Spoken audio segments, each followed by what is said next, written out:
तो नमस्कार दोस्तों, सहारा से जुड़े 5 बड़ी अपडेट यहाँ पर 11 नवंबर के आ रही है, जिसमें आप लोग हम सीधे लाइव पोर्टल पर ले जा कर के एक एक नोटिस दिखाने वाले हैं। तो पहला सबसे बड़ी बिग अपडेट ये है, जिनका नाम में गलती है उनके लिए एक अपडेट आ चुका है। किस तरह से उन लोगों का जो डिफिशियंसी क्लेम है कैसे दूर किया जाएगा। दूसरी बात, जिनका सोसाइटी डेटाबेस में नहीं है, 2 मेंबरशिप है, छाया प्रति जमा नहीं है, उनके लिए भी ये नोटिफिकेशन आ चुका है। उसको हम सीधे लाइव पोर्टल पर ले जाकर दिखाने वाले हैं। और 2-3 बात और है, रीअप्लाई से संबंधित आईटीआर डाटाबेस मिसमैच, सारी जानकारी आप लोगों को इस वीडियो में हम देने वाले हैं। जो भी सारी बात जो है ऑफिशियल जो है पोर्टल पर जा कर के हम रीअप्लाई के दिखाने वाले हैं। तो चलिए, अगर आप मेरे चैनल पर नए हैं, चैनल को सब्सक्राइब करके जुड़ जाइए और एक लाइक कर दीजिए। हम आप लोगों की इतना हर अपडेट सबसे पहले ऑफिशियल पोर्टल पर एक नोटिफिकेशन वाइज दिखाते हैं। आप लोगों को कहीं भी इस तरह से ऑफिशियल पोर्टल पर जो नोटिफिकेशन के साथ कहीं वीडियो आप लोगों को इस तरह से नहीं मिलेगा। आप लोग कहीं भी जा करके देख सकते हैं। चलिए, इस वीडियो के लिए एक लाइक पहले कीजिए। इसके बाद चलिए हम वीडियो को बिना लंबा किए उस नोटिफिकेशन की ओर चलते हैं, जिसमें सारी अपडेट आप लोग को देने वाले हैं। पहला अपडेट, आप लोग को नाम में गलती जो हुआ है उसको कैसे सुधारना है, उसके लिए हम यहाँ पर अपडेट देने वाले हैं। जैसे कि आप लोग जानते होंगे कि यहाँ पर सहारा सबमिशन का जो पोर्टल आया हुआ है डोंगल के रूप में है। ये एक तरह से हम बता देते हैं, यही डोंगल आगे चल के आप लोगों को सेम पोर्टल पर बहुत जल्द आने वाला है। आप लोग सोच रहे हैं कि इतना दिन से ये वायरल हो रहा है, अभी तक पोर्टल पर क्यों नहीं आया। ये देखिए, इसमें बहुत सारा बदलाव आ रहा है। पहली बदलाव जो पहले यहाँ पर आप लोग देख रहे होंगे, वहाँ पर डेट वाइज रीअप्लाई का ऑप्शन आ रहा था। अब उसको हटा करके इसमें पेमेंट वाइज जो है कि ला दिया गया है कि भाई आपका इतना पेज है तो 3 फेज में आप लोगों का पेमेंट के अनुसार जो आप लोगों का पैसा है, पैसा के अनुसार आप लोगों का रीसबमिशन होगा, ये बता दिया गया। दूसरी बात, जो पहले इसमें नाम गलती था, डाटा मिसमैच, सारी जानकारी एक एक करके इसमें दिया गया है। जैसे ही आप लोग इस पोर्टल पर आएंगे, सामान्य प्रश्न में यहाँ पर हम लोग जाएंगे, वहाँ पर एक PDF देखिए डाउनलोड हो रहा है।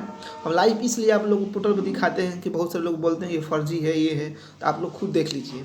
इसमें सबसे पहले हम लोग बात चर्चा करने वाले हैं जिनका नाम मिसमैचिंग है उनके लिए। इसको डेथ क्लेम के भी बारे में इस पर चर्चा हम थोड़ा सा आप लोगों को करेंगे। डेथ क्लेम के लिए हम अलग से आप लोगों को एक वीडियो लेकर आएंगे नेक्स्ट वीडियो में, उसके लिए क्या करना है। चलिए, पहले हम लोग नाम मिसमैच और इसके बाद सारी जानकारी लेने वाले हैं। देखिए, इसमें 17 नंबर एक क्वेश्चन है। यहाँ बताया गया है कि यदि मेरा आधार नाम में मेरा जमा प्रमाण पत्र या RD पासबुक पर दिखने वाला नाम में मेल नहीं खाता है तो क्या करना है। मतलब हमने जो मेरे पास जो आधार कार्ड से हम अप्लाई किए हैं सहारा बॉन्ड को, और मेरा आधार कार्ड में नाम और मेरा जो सहारा का बॉन्ड क्लेम में नाम है, अगर दोनों में मिसमैच है, जो डिफिशियंसी बताया जा रहा है, उसको कैसे सुधार करना है जब रीअप्लाई का ऑफिशियल पोर्टल पर आएगा। देखिए, अभी ऑफिशियल पोर्टल पर रीअप्लाई का ऑप्शन नहीं आया है, बहुत जल्द आने वाला है, क्योंकि इसमें सुधार किया जा रहा है। यह डोंगल है, एक टेस्टिंग वेबसाइट है, इसी पर सब लोग जानकारी के लिए एक तरह से शेयर किया गया है। देखिए, इसमें क्या बताया गया है, आप लोग ध्यान से पढ़िएगा। इसमें 3-4 तरह के नोट्स है, सब लोग वीडियो को बिना स्किप किए बने रहिए, देखते रहिए। देखिए, इसमें बोला गया आप अपना दावा आवेदन फिर से जमा कर सकते हैं। मतलब जब रीअप्लाई आएगा तो कर सकते हैं, भले ही आधार नाम जमा प्रमाण पत्र पासबुक में दिखने वाला नाम में भिन्नता है। आपको दिए गए फील्ड में जमा प्रमाण पत्र पासबुक पर अंतिम अपना नाम दर्ज करना होगा। निम्नलिखित स्कैन किए गए स्व सत्यापित फोटो ID कार्ड में से किसी एक के साथ नोटरीकृत शपथ पत्र जमा करना होगा। इनका कहना है, अगर आपका भले ही नाम सहारा के बॉन्ड और आधार कार्ड में मिसमैच है, जिसके चलते डिफिशियंसी हो चुका है, उनके लिए आप लोगों के पास नोटरी, यानी आप लोगों को जो है कि हम पहले ही बताए थे, नोटरीकृत शपथ पत्र, ये शपथ पत्र आप लोग आगे जब रीअप्लाई आएगा आप लोग एक मिलेगा PDF के रूप में, उसको अपना फ़ोटो अपना जो है कि फिर से चिपका करके नोटरी माने कोर्ट से एफिडेविट कराना होगा कि फलाना नाम के व्यक्ति ही फलाना नाम के व्यक्ति हैं। जैसे आप लोग किसी तरह के नाम में गलती होता है तो एफिडेविट करवाते हैं, इस तरह से एफिडेविट करवाना होगा। दूसरी बात बोला गया इसमें फिर से कि passport, PAN card, bank passbook, driving licence, IEPC, voter ID card, NREGA job card, सरकारी या PSU नियोक्ता कार्ड, ID कार्ड, विवाह प्रमाण पत्र, कोई भी अगर आप लोगों के पास एक प्रूफ ID हो जब आप सहारा में पैसा जमा करने गए होंगे उस टाइम भी कुछ आईडी प्रूफ दिए होंगे जिसमें नाम आपका उससे होगा। इसके बाद आधार कार्ड आप बनवा लिए, जिसके चलते आप लोगों का नाम अलग हो गया, आधार कार्ड में नाम अलग। इस इतना आप लोगों के पास ऑप्शन गया है, इसमें से किसी भी एक का अगर आपका नाम सेम है उसमें से भी आप लोग किसी एक का छाया प्रति उसमें अटेस्टेड करवा के आप लोग को उसको रीअप्लाई कर देना है। आगे फिर देखिए इसमें, क्या मैं आधार कार्ड और जन्म प्रमाण पत्र पासबुक नाम से भिन्न होने के कारण दशा में एक ही शपथ पत्र का उपयोग कर सकता हूँ। उनका कहना है कि क्या हमको एक बॉन्ड के लिए एक, 2 बॉन्ड के लिए 2 ऐसे बनवाना पड़ेगा? नहीं, ऐसी बात नहीं। अगर आप एक बनवा लिए तो उसकी एक ही से सारा रीअप्लाई हो गया। हाँ, आप एक एकल पत्र अपलोड कर सकते हैं जिसमें जमा प्रमाण पत्र पासबुक में नाम में भिन्नता हो, जिससे जमा करता है तो एक बार अपलोड किया जाना चाहिए और कई दावों को जोड़ा जाना चाहिए, जैसे कि पैन के मामले में किया गया। मतलब एक बार आप लोग अपलोड कर देंगे तो सारा आप लोगों का जो है कि जो एक ही एफिडेविट से सारा आप लोगों का नाम में सुधार कर दिया जाएगा। यहाँ पर साफ साफ बोला गया है। बहुत सारे ऐसे बोल रहे हैं कि यदि विवाह के कारण मेरा नाम बदल गया है तो क्या होगा? तो आपको विवाह का स्व प्रमाणित प्रमाण पत्र प्रस्तुत करना होगा। शपथ पत्र के साथ विवाह फोटोग्राफ के साथ विवाह प्रमाण पत्र या विवाह कार्ड जमा करना होगा। बहुत सारे ऐसे लोग हैं कि शादी से पहले पेमेंट किए हैं, उस टाइम कुछ और नाम था, शादी के बाद मेरा नाम में बदलाव हो गया, तो आप लोग उस शादी के फोटोग्राफी या फोटो कॉपी को जो नाम में बदलाव हो उसको अटैच करके आप लोग सेंड कर सकते हैं। तो इसी तरह से जो नाम में जिनका गलती है इस तरह से आप लोग अपडेट करके सुधार री ऑप्शन जब आएगा पोर्टल पर आप लोग सुधार कर सकते हैं। ये तो बात हो गया जिनके नाम में गलती है उन लोगों के लिए। अब हम लोग बात करने वाले दूसरी मुद्दा पर, दूसरा जो डिफिशियंसी कमी है सोसाइटी डेटाबेस में नहीं है या सोसाइटी के सदस्य नहीं है, जैसे कि आप लोगों को पोर्टल को हम दिखा देते हैं। इस तरह से जिनका भी लिख रहा होगा, देखिए यहाँ पर हम आप लोग को दिखाने वाले हैं। जिस तरह जिनका ऐसा लिखा हुआ आ रहा है कि जमाकर्ताओं द्वारा एक से अधिक सदस्यता ली गई अतः केवल प्रथम सदस्य से संबंधित पैसा मिलेगा, या जिनका ऐसा लिखा आ रहा है कि दावेदार जमाकर्ता का विवरण सोसाइटी डेटाबेस में नहीं है या सोसाइटी का सदस्य नहीं है या छाया प्रति आपका सोसाइटी द्वारा अभी तक अपलोड नहीं किया गया, इन लोगों के लिए भी नोटिफिकेशन यहाँ पर निकाला गया है। वो भी आप लोग हम एक एक कर दिखाने वाले। इसके बाद ITR और रीसबमिशन का भी बारे में चर्चा करेंगे। तो वीडियो लंबा है लेकिन आप लोग हर जानकारी यहाँ पर क्लियरिटी वाइज नोटिफिकेशन वाइज हम देने वाले हैं। तो वीडियो का बिना स्किप के बना रहिएगा। स्किप करिएगा फिर समझ में नहीं आएगा, फिर आप लोग रीअप्लाई करिएगा, गलती सलती हो जाएगा, फिर से आप लोगों का रिजेक्ट हो जाएगा। इसलिए हम सोच रहे हैं वीडियो के बिना लंबा जो है कि आप लोग भगाए हुए स्किप हुए देखिए। तो चलिए हम दूसरी बात पर मुद्दा पर चर्चा करने वाले हैं।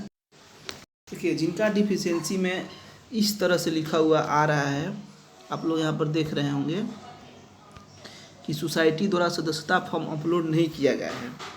बहुत सारे लोग 90% लोगों को ऐसा ही लिखा हुआ है। उनका बताया जा रहा है कि सहारा सोसाइटी से आपका सदस्यता फॉर्म अपलोड करने का अनुरोध किया गया है।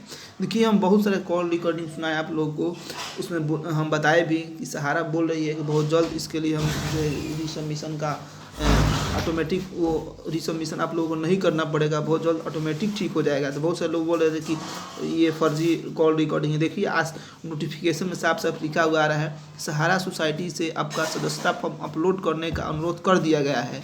मतलब हम लोगों का इस तरह से कमियां हम दूर नहीं कर सकते, इसलिए उसने बोली है कि भाई सहारा सोसाइटी से हमने इस बात को बोल दिया है कि आप जल्दी से फॉर्म अपलोड करें। तो देखिए इस बात मेरी हर वीडियो के हम बारे में इस बता रहे थे भाई जब भी सुधारेगी इस तरह का अगर जिनकी कमी बताई जा रही है सोसाइटी वाला तो सहारा ही सुधारेगी। देखिए अब CRC को जाकर इस बात को मालूम चला, जो हम लोग को डिफिशियंसियाँ भेज रही थी अब जाकर के उसकी नींद खुली और वो सहारा के पास जाकर बोली है कि सहारा सोसाइटी से आपका सदस्यता फॉर्म अपलोड करने के लिए अनुरोध कर दिया गया है। अब CRC वाले भी वहाँ जाकर के सहारे के ऊपर दबाव डाल रहे हैं कि भाई जल्दी से इनका अपलोड करें ताकि इन्हें पैसा जल्द से जल्द भुगतान हो सके। दूसरी बात यहाँ पर जिनका दिखाया जा रहा है सोसाइटी द्वारा खाता खोलने का फॉर्म अपलोड नहीं किया गया है, इनका क्या सोल्यूशन है दिया जा रहा है कि सहारा सोसाइटी से आपका खाता खोलने का फॉर्म अपलोड करने का अनुरोध कर दिया गया है। हम पहले ही बता चुके थे कि जिनका भी सोसाइटी का केस है कि सोसाइटी द्वारा डेटाबेस नहीं दिया गया है, सोसाइटी द्वारा छाया प्रति अपलोड नहीं किया है, ये सोसाइटी यानी सहारा ही सुधार सकती है। अब खुद CRC भी अब यहाँ पर देख लीजिए आप लोग एट द प्रूफ यहाँ पर दे दी कि भाई हम लोगों ने भी सहारा को इस बात को अवगत करा दिए कि जल्द से जल्द आप लोग जा करके CRC पोर्टल पर अपडेट करें ताकि इनका भुगतान हो सके।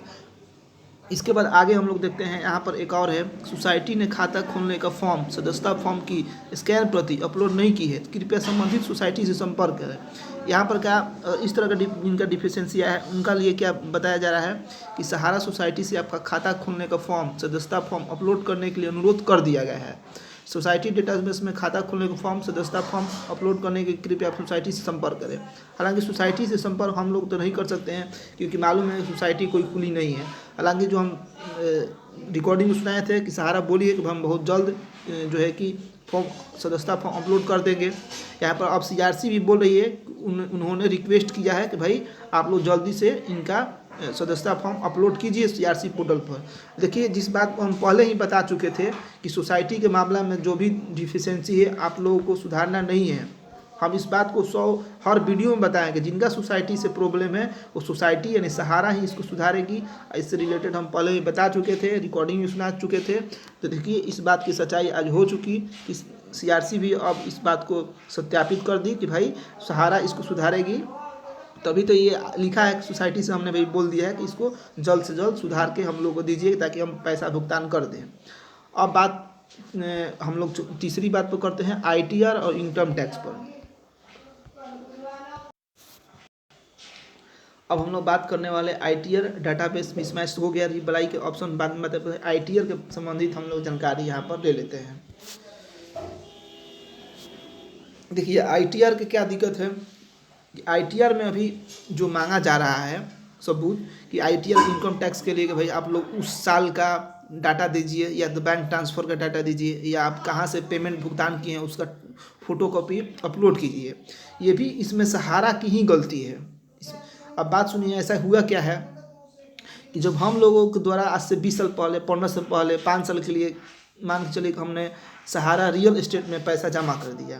तो जब सहारा रियल एस्टेट का पैसा पेमेंट पूजा मेरा, तो पूजने के बाद इन्होंने क्या किया कि सहारा रियल एस्टेट का पैसा निकाल करके इन्होंने बोला कि आप लोग री इन्वेस्ट कर दीजिए हाउसिंग बॉन्ड में जा करके। तो हमने तो उस टाइम हाउसिंग बॉन्ड में पैसा को भुगतान कर दिया। मान के चलिए मेरे पास उस टाइम था 4 लाख रुपया, 4 लाख का मेरा हो गया 8 लाख रुपया। तो जब 8 लाख रुपया हो चुका तो हमने तो री इन्वेस्ट कर दिया। तो री इन्वेस्ट के बारे में इन्होंने अभी तक पोर्टल को इस बात को नहीं बताया है कि जो पैसा लोगों का है री इन्वेस्ट करके ही जो है कि कन्वर्जन, एक तरह से कह लीजिए कि कन्वर्जन उन्होंने सहारा ने करवाया था। कन्वर्जन के द्वारा पैसा, वही पैसा जो 4 लाख रखे थे, 2 लाख रखे थे, वो 7 लाख 8 लाख मतलब 5 लाख पार कर गया। तो इस बात की जानकारी हम लोग तो CRC दे नहीं सकते हैं, जब भी देगी तो सहारा देगी। तो यहाँ पर सहारा को इस बात की जानकारी देनी चाहिए कि भाई ये जो पैसा है री इन्वेस्ट कन्वर्जन के द्वारा पैसा लिया गया है दोबारा से, इसलिए इनको ITR इनकम टैक्स ये कहाँ से लोग देंगे, क्योंकि हमने तो ना खेत बेच के पैसा जमा किया, ना किसी बैंक से निकाल के। इधर सहारा का ही पैसा को सहारा में हम लोग री इन्वेस्ट करवा दिए। सहारा ने बोला कि भाई अभी पैसा नहीं है, पैसा नहीं मिल रहा है, आप री इन्वेस्ट कर दीजिए। तो ये पैसा 5 लाख के ऊपर हो गया, तो इसका ITR आखिर हम लोग दे तो कहाँ से दे। इसीलिए इसका भी सोल्यूशन आगे चल के सहारा ही कर सकती है, हो सकती है। इस बात की अभी तो नहीं बताई है, इसलिए मांगा गया है ITR। जब सहारा इसके बारे में बताएगी कि भाई ये री इन्वेस्ट यानी कन्वर्जन के द्वारा ही पैसा 5 लाख से ऊपर गया है, ये पुराना पैसा था 1 लाख ही रुपया था जो बार बार पूजा गया और हम लोगों द्वारा कन्वर्जन कराते सहारा रियल एस्टेट से सहारा हाउसिंग बॉन्ड, कभी क्यूसॉप में, क्यूसॉप से फिर हाउसिंग बॉन्ड में, ऐसे ऐसे करके लाया गया है। 1 लाख से 5 लाख के ऊपर चला गया है। तो देखिए, इसके बारे में खुद ही हो सकता है अपडेट मिले, जैसा हो। नहीं होगा तो आगे की अपडेट आप लोग हम देंगे। चलिए, यही मेन 5-4 मुद्दा था जिनका नाम में गलती है, और सोसाइटी डेटाबेस में सारी जानकारी अब पोर्टल के धीरे धीरे सुधारा जा चुका है। बहुत जल्द ही जो डोंगल पोर्टल है आप लोग ऑफिशियल पोर्टल पर देखने को मिलेगी सारी जानकारी के साथ। जैसे ही अगर आता है आगे का अपडेट हम आप लोग ऑफिशियल पोर्टल पर जाकर जैसे अभी दिखाएं आप लोग को दिखा देंगे। चलिए, अगर आप मेरे चैनल पर नए हैं तो चैनल को प्लीज़ सब्सक्राइब करके जुड़ जाइए और एक लाइक कर दिए। तब तक जय हिंद दोस्तों।